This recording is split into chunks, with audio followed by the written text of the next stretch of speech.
Mari ucapkan selamat pagi, wujudkan mimpimu lagi. Semoga hari ini jadi hari yang indah.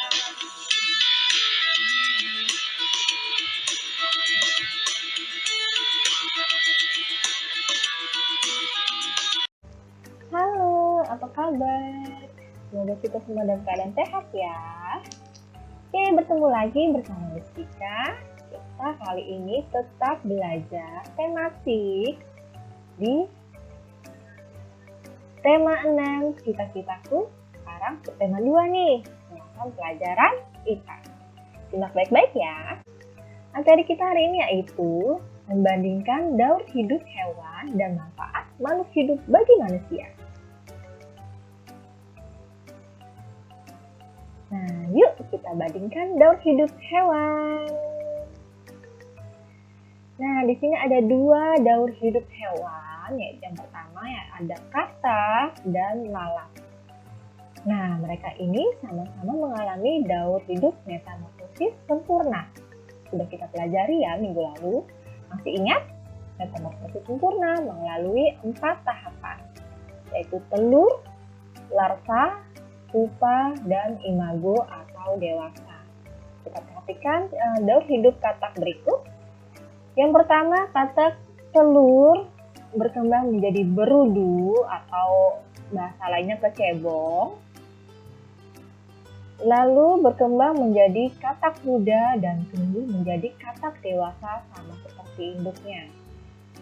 Sedangkan lalat dari telur menjadi larva, lalu pupa, dan lalat dewasa. Nah, pasti yang kalian pelajari kemarin sih pakemnya itu telur, larva, pupa, dewasa ya. Kenapa nih katak juga metamorfosis sempurna? Padahal dia tidak ada pupa ataupun larva. Nah, kenapa? Karena ingat metamorfosis sempurna itu apabila perubahan setelah telur menetas, wujudnya itu berbeda dengan wujud induknya. Tuh, terlihat berbeda sekali ya, berudu dan katak dewasa. Dan perubahannya pun bertahap, dari telur, berudu, katak muda dulu, baru katak dewasa. Makanya dia masuk metamorfosis sempurna. Oke, lanjut kita ke binatang serangga, belalang dan capung. Nah, 2 hewan ini mengalami daur hidup metamorfosis tidak sempurna. Masih ingat? Metamorfosis tidak sempurna melalui 3 tahap, yaitu telur, nimfa, dan imago. Sama ya, ini belalang dan capung. Kalau belalang dari telur menjadi nimfa atau belalang muda lalu menjadi dewasa atau imago. Capung juga dari telur menjadi nimfa lalu tumbuh sayapnya menjadi imago. Terlihat ya, kenapa mereka bukan masuk daur hidup yang tanpa metamorfosis? Karena mereka dari hewan mudanya itu sangat berbeda dengan dewasanya. Nih, berbeda. Ini juga sayapnya awalnya tidak ada, setelah dewasa jadi ada. Lanjut. Nah, ada gambar daur hidup kucing, lebah, dan kecoa. Pertanyaannya, apa persamaan dan perbedaan dari daur hidup mereka bertiga ini? Lihat ya, kalau yang pertama ini kucing sudah pasti daur hidupnya tanpa metamorfosis. Lalu yang lebah itu daur hidupnya metamorfosis sempurna, sedangkan kecoa metamorfosis tidak sempurna. Seperti yang sudah Miss bahas tadi, sempurna dan tidak sempurna. Bila sempurna mengalami 4 tahap. Dari telur, ini ya, dari telur, lalu menjadi larva. Ini larva ya, bukan jadi larva. Lalu coba lihat, lebah pekerja menutup sarang untuk melindungi larva, maka ini disebut dengan pupa atau kepompong. Ini ceritanya sarang lebah ya. Lalu dari kepompong berubah menjadi dewasa sama seperti induknya. Jadi 4 tahap ya, metamorfosis sempurna.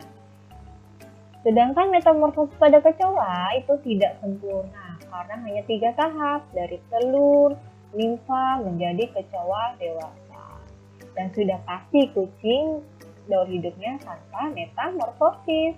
Karena dari anak kucing, kucing muda, dan kucing dewasa tidak berubah wujudnya. Tidak ada perubahan bentuk perubahan wujud tubuhnya, tidak ada, hanya bertambah besar. Makanya ini tanpa metamorfosis. Kita jabarkan lagi persamaan dan perbedaan daur hidup.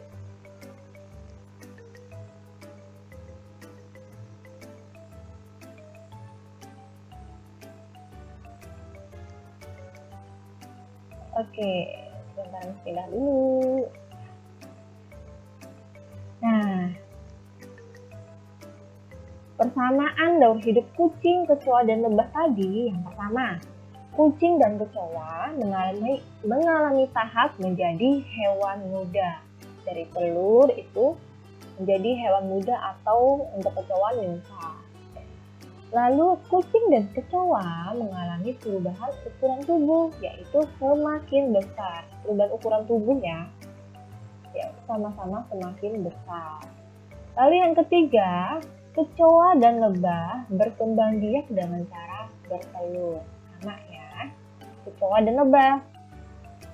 Kucing, kecoa, dan lebah sama-sama berubah menjadi dewasa seperti induknya. Pada akhirnya berubahnya sama seperti induknya. Mau metamorfosis sempurna, tidak sempurna, maupun tanpa metamorfosis, pasti wujudnya sama seperti induknya. Nah, sekarang perbedaan daur hidup kucing, kecoa, dan lebah tadi. Yang pertama, kucing berkembang biak dengan cara beranak, berbeda dengan kecoa dan lebah. Tidak pernah kan mendengar telur kucing? Lalu yang kedua, daur hidup kucing tidak mengalami metamorfosis, sedangkan kecoa mengalami daur hidup tidak sempurna dan lebah mengalami daur hidup sempurna. Sudah kita bahas tadi ya.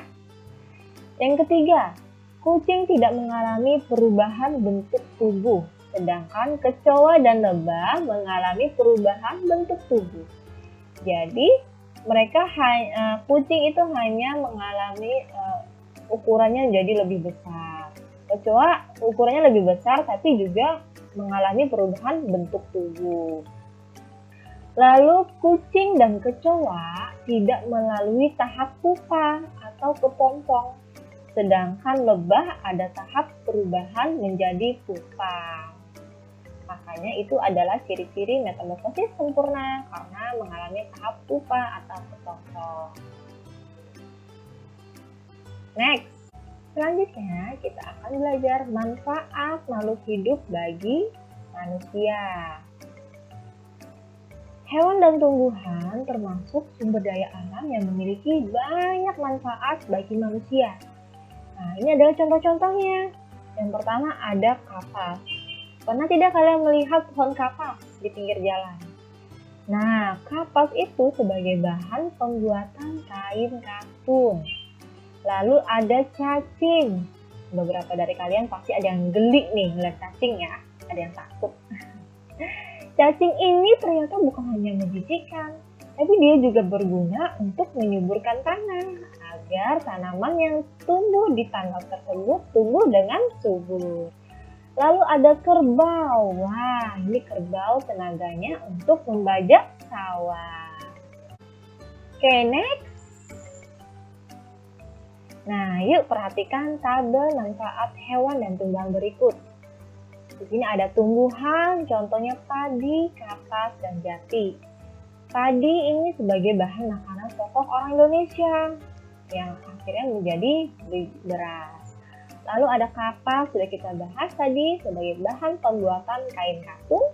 Lalu ada pohon jati, batangnya sebagai bahan bangunan dan perabot, kayunya ya. Lalu untuk hewan, di sini ada ikan sebagai bahan makanan. Ayo, siapa yang suka ikan? Bagus ya untuk tubuh kita. Lalu ada domba. Nah, dagingnya juga sebagai bahan makanan dan bulunya itu untuk bahan pakaian. Wool ya. Lalu ada kerbau. Tadi sudah ada juga fotonya. Dagingnya sebagai bahan makanan dan tenaganya untuk membajak sawah. Nah, pemanfaatan makhluk hidup juga ada yang berhubungan dengan siklus hidup hewan tertentu. Misalnya ulat sutra dalam tahap kepompong. Ulat sutra bermanfaat sebagai pakaian. Nih, coba lihat. Jadi ini serat dari kepompong diolah dan dipintal menjadi benang. Benang-benang tersebut kemudian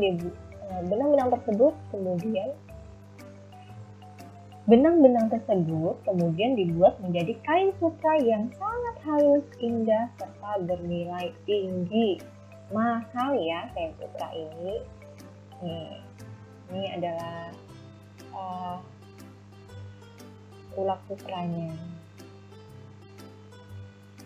Oke, lanjut. Nah, manfaat tumbuhan dan hewan bagi manusia dan lingkungan.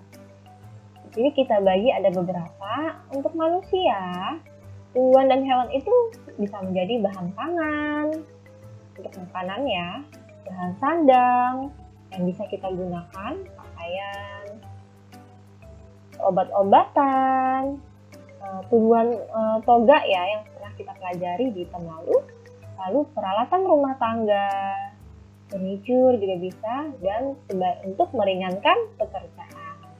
Lalu manfaat tumbuhan dan hewan bagi lingkungan sebagai penyejuk udara, pencegah terjadinya erosi, penyeimbang lingkungan, dan cacing tadi penyubur tanah. Tumbuhan juga bisa nih sebagai penyubur tanah.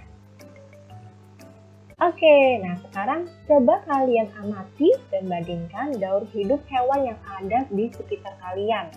Boleh kucing, atau semut, atau hewan lain, ada anjing, ikan, terserah. Kalian bandingkan daur hidup apa yang mereka alami dan perbedaan daur hidup mereka apa. Lalu jelaskan manfaat hewan tersebut bagi makhluk hidup lainnya, bagi kalian atau lingkungan sekitar. Oke? Bisa ya?